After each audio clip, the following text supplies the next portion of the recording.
റബ്ബ് സുബ്ഹാനഹു വ തആല പറയാ വമൻ യശാഖിഖിർ റസൂൽ മിൻ ബഅദി മാ തബയ്യന ലഹുൽ ഹുദാ വയത്തബി ഗൈറ സബീലിൽ മുഅ്മിനീൻ നുവല്ലിഹി മാ തവല്ല വനുസ്ലിഹി ജഹന്നം വസാഅത് മസീറ.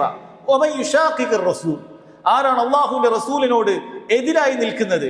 മിൻ ബഅദി മാ തബയ്യന ലഹുൽ ഹുദാ, അവന് സന്മാർഗം വ്യക്തമായതിനു ശേഷവും ആരാണോ റസൂലുള്ളാഹി സ്വല്ലല്ലാഹു അലൈഹി വസല്ലം കാണിച്ചു തന്ന മാർഗത്തിനോട് എതിരായി നിൽക്കുന്നത്, വയത്തബി ഗൈറ സബീലിൽ മുഅ്മിനീൻ, വിശ്വാസികളുടേതല്ലാത്ത മാർഗം സ്വീകരിക്കുന്നത് ആരാണോ?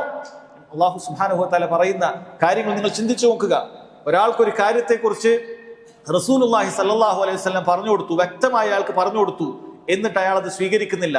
റസൂലുള്ളാഹി സ്വല്ലല്ലാഹു അലൈഹി വസല്ലം കൽപ്പിക്കുമ്പോൾ അത് കേൾക്കുന്നില്ല, അവിടുന്ന് വിലക്കുമ്പോൾ അതുപോലെ അവൻ പിൻപറ്റുന്നില്ല, അവിടുന്ന് തൗഹീദിലേക്ക് ക്ഷണിക്കുമ്പോൾ അതിലേക്ക് സ്വീകരിക്കുന്നില്ല, അവിടുന്ന് ശിർക്കിൽ നിന്ന് താക്കീത് ചെയ്യുമ്പോൾ ആ താക്കീതുകൾ ഉൾക്കൊള്ളുന്നില്ല. അങ്ങനെ റസൂലുള്ളാഹി സ്വല്ലല്ലാഹു അലൈഹി വസല്ലം ഒരു ശിഖിലും ആളുകൾ മറ്റേ വിഭാഗത്തിലുമാണ് റസൂലുള്ളാഹി പറയുന്ന കാര്യത്തോട് എടുക്കുന്നില്ല.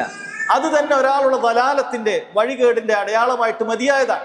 പക്ഷെ അല്ലാഹു സുബ്ഹാനഹു വ തആല അതോടൊപ്പം തന്നെ പറയാൻ വയത്തബി ഗൈറ സബീലിൽ മുഅ്മിനീൻ, മുഅ്മിനീങ്ങളുടേതല്ലാത്ത പാത പിൻപറ്റുകയും ചെയ്യുന്നു എന്ന് പറയാൻ. ഇവിടെയാണ് പണ്ഡിതന്മാർ പറഞ്ഞത് എത്ര കൃത്യമാണ്. അല്ലാഹു സുബ്ഹാനഹു വ തആല റസൂലുള്ളാഹിയുടെ മാർഗത്തിനെതിരായി എന്ന് പറഞ്ഞാൽ തന്നെ അത് മതിയായതാണ്. പക്ഷെ അതോടൊപ്പം തന്നെ പറയാൻ റസൂലുള്ളാഹിയുടെ മാർഗത്തോട് എതിരാവുകയും വയത്തബി ഗൈറ സബീലിൽ മുഅ്മിനീൻ, വിശ്വാസികളുടേതല്ലാത്ത മാർഗം പിൻപറ്റുകയും ചെയ്താൽ എന്ന് പറഞ്ഞിട്ടാണ് അല്ലാഹു തആല പറയുന്നത് നുവല്ലിഹി മാ തവല്ല, അവൻ തിരിഞ്ഞെടുത്ത് തന്നെ ഞാൻ തിരിക്കുന്നതാണ്. വനുസ്ലിഹി ജഹന്നം വസാഅത് മസീറ, അവനെ നരകത്തിലേക്ക് പ്രവേശിപ്പിക്കുന്നതാണ്.